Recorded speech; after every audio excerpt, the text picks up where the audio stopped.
नमस्कार, जय हिंद। आज हम आप लोगों के साथ पुनः बाल विकास की क्लास में आकर जुड़े हैं।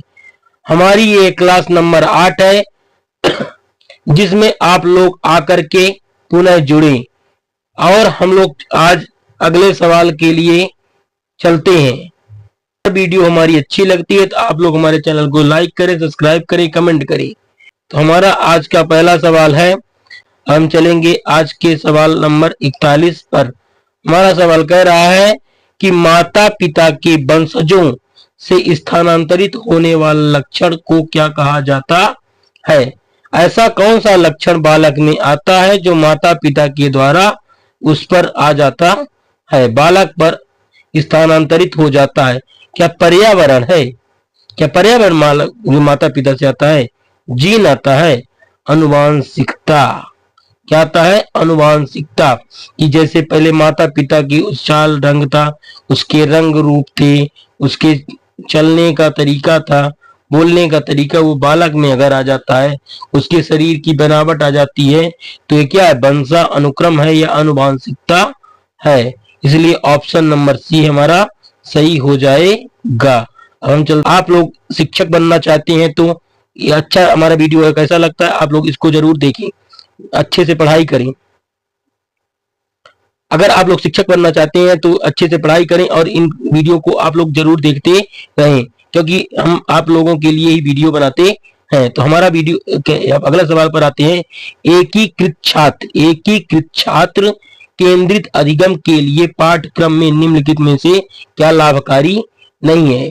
अगर एक ही प्रकार के छात्र हैं, एकीकृत छात्र हैं, एक साथ बैठते हैं पढ़ने के लिए, तो उस पर पाठ्यक्रम में क्या लाभकारी नहीं है? तो हम चलते हैं ऑप्शन नंबर, छात्र का अभिप्रेरक विचार का विकास, इसमें सहकर्मी संचार का विकास, छात्र शिक्षक अधिगम निर्माण का विकास, खोज सक्रिय अधिगम के विकास का विकास। तो हमारा ऑप्शन नंबर डी सही हो जाएगा कि खोज और सक्रिय ये जो है ये इसका विकास नहीं हो पाएगा। कि एकीकृत छात्र एक प्रकार के अगर है तो उन पर खोज की जो है सक्रियता है वो उन पर विकास नहीं हो पाएगा।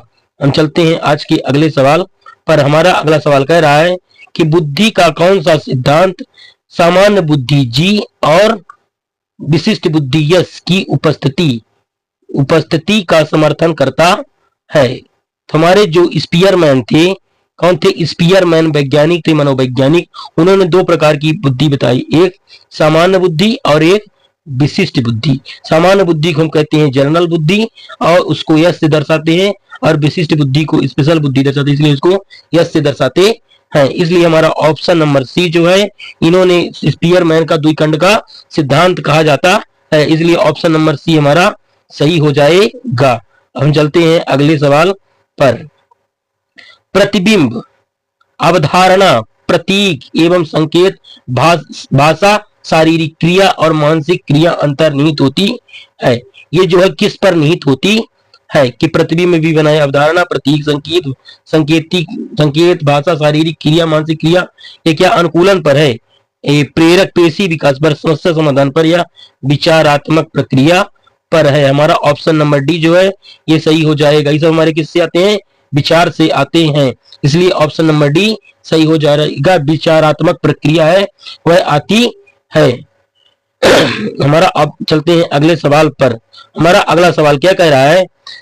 सीखने की परिघटना के लिए निम्नलिखित में से कौन सा आवश्यक घटक नहीं है? कि यदि कोई बालक कुछ सीख रहा है तो उसमें से उसके लिए कौन सी जो प्रमुख चीज है वह अनिवार्य नहीं है? अधिगम करता, भाई बिना अधिगम करता कि क्या सीखेगा? फिर अंतर्निहित आंतरिक व्यवस्था, बिना व्यवस्था अगर कुछ उसके पास उपस्थित नहीं है तो किससे सीखेगा? प्रेरक, भाई प्रेरक तो होना चाहिए। किसी चीज को अगर मोटिवेट हम कर रहे हैं, उसको प्रेरित कर रहे हैं, तो बिना प्रेरित के वो सीख नहीं सकता। अगर कोई बालक को हम प्रेरित करें किसी चीज को सीखने के लिए, वो तभी सीखेगा। लेकिन कोई जरूरी नहीं है कि बिना शिक्षक के ही नहीं सीख पाएगा, इसलिए ऑप्शन नंबर डी हमारा सही हो जाएगा कि बिना शिक्षक के भी बालक कुछ सीख सकता है, इसलिए ऑप्शन नंबर डी हमारा सही हो जाएगा। अब हम चलते हैं अगले सवाल पर। निम्नलिखित में से कौन सा सिद्धांत यह दर्शाता है कि अपेक्षित व्यवहार के सन्निकट सकारात्मक प्रतिक्रिया और पुनर्वलन के फलस्वरूप व्यवहारात्मक विकास किया जा सकता है। जो इसमें एक चीज, एक शब्द हम पकड़ते हैं क्या, कि ये पुनर्वलन, पुनर्वलन का सिद्धांत किसने दिया है?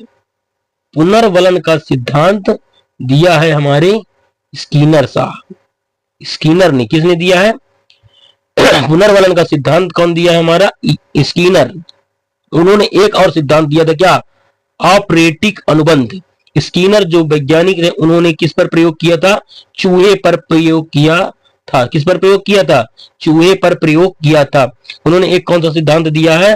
ऑपरेटर से अनुबंध का सिद्धांत। अगर पुनर्वलन का सिद्धांत का किसने दिया, ये पूछता, सीधे हम किस पर लगाएंगे? स्किनर का सिद्धांत। इसलिए हमारा कौन सा सिद्धांत सही हो जाएगा? ऑप्शन नंबर सी सही हो जाएगा। हम चलते हैं अगले सवाल पर। वह प्रक्रिया जिसके द्वारा माता पिता यह अनुमान लगाते हैं कि उसके बच्चे में सभी सकारात्मक गुण हैं, क्योंकि एक गुण सकारात्मक है। यदि कोई बालक जो है, यदि उसमें कोई सकारात्मक गुण आ गए हैं, तो कोई माता पिता ये कैसे अनुमान लगाएगा कि इस बालक पर सकारात्मक गुण आ गए हैं? तो जो उसका बोल चाल की भाषा है, रहन सहन की तरीके हैं, बोलने का तरीका है, बात करने का तरीका है, सब किसके द्वारा होता है? परिवेश के द्वारा होता है। इसलिए हमारा क्या है? ऑप्शन नंबर ए सही हो जाएगा। ये किसके द्वारा सब पता चलता है? परिवेश के द्वारा पता चलता है। अब हम चलते हैं अगले सवाल पर। हमारा अगला सवाल कह रहा है कि रमेश और अंकिता की समान बुद्धि लब्धि, उसकी जो IQ है वह कितनी है? 120 है। रमेश जो है अंकिता से 2 वर्ष छोटा है। यदि अंकिता की आयु 12 वर्ष है तो रमेश की मानसिक आयु क्या होगी? तो इसमें आप लोग इसका एक सूत्र होता है कि मानसिक आयु बटे वास्तविक आयु, मानसिक आयु बटे वास्तविक आयु गुणे 100 बराबर होता है IQ। क्या होता है? IQ होता। इसी सूत्र से हम निकालते हैं कि हमारी जो वास्तविक आयु, मानसिक आयु तो हमको पता नहीं, उसको हम x ले लेते हैं। इसके बाद हमारी जो वास्तविक आयु है, तो ये 12 वर्ष की लड़की है अंकिता, उससे रमेश 2 वर्ष छोटा है, तो 12 में 2 घटेगा तो कितना हो जाएगा? 10 हो जाएगा। फिर गुणे कितना हो जाता है? 100 हो जाएगा। और बुद्धि लब्धि दोनों की समान है, इसलिए कितना हो जाएगा? 120 हो जाएगा। 1 0 से 1 0 कैंसिल, 1 0 से 1 0 कैंसिल, इसलिए x बराबर कितना आ गया? हमारा 12 आ गया। इसलिए हमारा कौन सा? ऑप्शन नंबर सी सही हो जाएगा कि उसकी मानसिक आयु कितनी है? 12 वर्ष है। ऑप्शन नंबर सी हमारा सही हो जाएगा। अब हम चलते हैं अपने अगले सवाल पर। हमारा अगला सवाल कह रहा है निम्नलिखित में से कौन असतत चर का उदाहरण नहीं है? इनमें से कौन सा है जो असतत रूप से माने हरदम नहीं बढ़ता रहता है? तो इनमें से एक ऐसा ऑप्शन होगा जो हरदम बढ़ता है। आयु हमारी जो है हरदम बढ़ती है। अगर इस साल हम 10 वर्ष के हैं तो अगले साल 12 11 हो जाएंगे, फिर 12 हो जाएंगे, 20 हो जाएंगे, 25, जो ये हर वर्ष आयु हमारी बढ़ती रहती है। जैसे लिंग जैसे एक बार पुरुष हो गया चाहे महिला हो गया, वो सतत असतत है, बदलेगा नहीं। विवाह जिससे हो गया तो फिर बदलता नहीं है। भले अगर भगा के एक आध लड़कियां ला ली उसकी बात अलग है, लेकिन अगर विवाह एक बार हो गया तो बदलता नहीं है। स्थानीय आवास, अगर हम जिस स्थान पर रह रहे हैं उसको हम डेली नहीं बदल सकते, हर वर्ष नहीं बदल सकते हैं। इसलिए हमारा जो आयु है यह सतत चलता रहता है। इसलिए असतत चर वाला उदाहरण जो है ये हमारा आयु जो है सही हो जाएगा। ऑप्शन नंबर ए सही हो जाएगा। अब हम चलते हैं आज के अंतिम सवाल पर। हमारा अंतिम सवाल जो है ये कह रहा है कि छात्र में प्रयोगात्मक दक्षता के आकलन का यथोचित रूप है। कोई छात्र जो है वो प्रयोगशाला में जाता है, उसका प्रयोग करने की जो क्रिया है वह उसकी आकलन जो है उसको अवलोकित करने की यथाउचित क्या है? साक्षात्कार, कि उससे इंटरव्यू लेंगे, अवलोकन, प्रश्नावली, उसको बड़े बड़े प्रश्नावली दे देंगे हल करने के लिए, या लिखित परीक्षा लेंगे? नहीं, हम उसका जो वो करेगा प्रयोगशाला में उसको हम क्या करेंगे? अवलोकन करेंगे। इसलिए ऑप्शन नंबर बी हमारा सही हो जाएगा। अब हम अपना जो यहीं पर सेशन क्या करते हैं, समाप्त करते हैं। आप लोगों को हमारा वीडियो कैसा लगता है इसको आप लोग हमारे और ज्यादा प्यार दें, चैनल को हमारे सब्सक्राइब करें, लाइक करें, कमेंट करें। बिना सब्सक्राइब किए आप लोगों को जाना नहीं है। धन्यवाद। जय हिंद, जय भारत।